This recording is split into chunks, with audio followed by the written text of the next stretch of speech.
I encourage you to find out what your purpose is here. What is the meaning of your life? What will be different? Have you ever asked yourself that question? I've done that. I remember coming from a friend of mine's funeral, and I was reflecting on how much time I had left. And I went for a walk in a park thinking about this guy whose life was so promising. And I mean, he wasn't an old guy. He was quite young, in fact. And I thought about all of the things that he said he was going to do, and he never got a chance to do those things. And I started thinking about my own life and how much time I had left to do the things that I would like to do. And at that time, I wasn't sure what my life purpose was, what my life's work was. I wasn't sure about it at that time. And I thought about it quite a lot.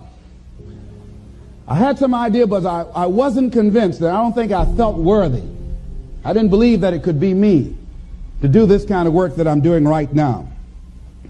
And I say to you that if you begin to take a conscious effort to find out what it is that you're supposed to do, I say that it can literally save your life.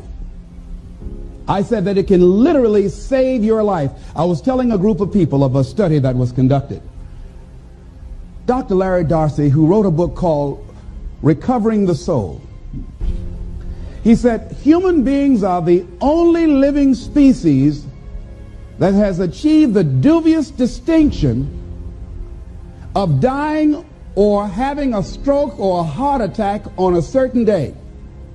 If you ask most people, what would you say the primary cause of why people will have a heart attack or stroke? Many people will say, well, because they smoke cigarettes, or because of high cholesterol, or because of stress, or because of obesity. And all of those things are contributing factors. But ladies and gentlemen, more heart attacks take place in this country on Monday morning between 8 and 9 a.m. That's when the majority of people who have their first heart attacks have been. 85% of the American public, according to recent studies, are going to jobs that they hate, working on jobs that do not challenge them. They get sick thinking about going. Migraine headaches after the Sunday afternoon football game or 60 minutes, the anxiety began to build. And come Monday morning, they drop dead of a broken heart. Some of you ought to think about not going to work on Monday.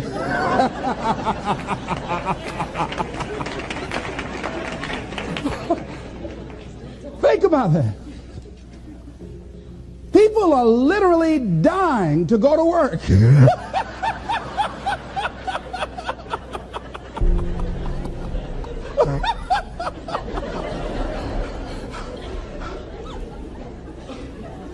Because, see, when you go to a job and you already know how far you can go, you can already see that proverbial glass ceiling. It's like going to a movie when you've gone in the middle of the movie, and you've seen the end, and you sit there to start all over again, but something is missing. You know what the outcome is going to be. You can't get excited about going through that movie all over again. Am I correct? See, when you're going someplace and you already know how much you're going to make, you already know how far you can go, you're in a dead-end position. It erodes your self-esteem. It lowers your sense of yourself.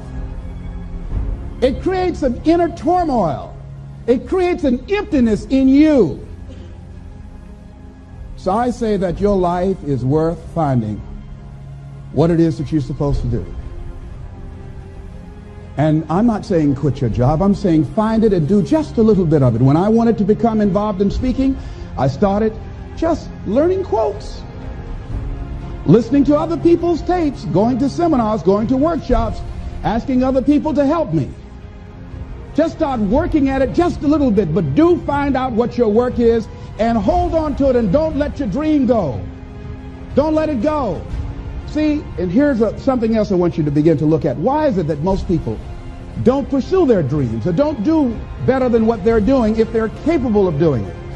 I think that many of us don't go the next step because we don't know what to do yet. And I say that the reason that we don't even explore the possibility of what to do is because subconsciously we don't believe that it can happen for us, and we don't believe that we deserve it. So here's what I'm suggesting. How much time do you spend working on you? How much time do you spend every day working on your dream? In the last 90 days, how many books have you read? In the last year, what new skill or knowledge have you acquired? What kind of investment have you made in you? So I'm saying that as you begin to look at where you want to go, if you want to make it today, and things are changing so fast you have to literally run to stand still, I'm saying that you've got to make some conscious effort to begin to work to develop you.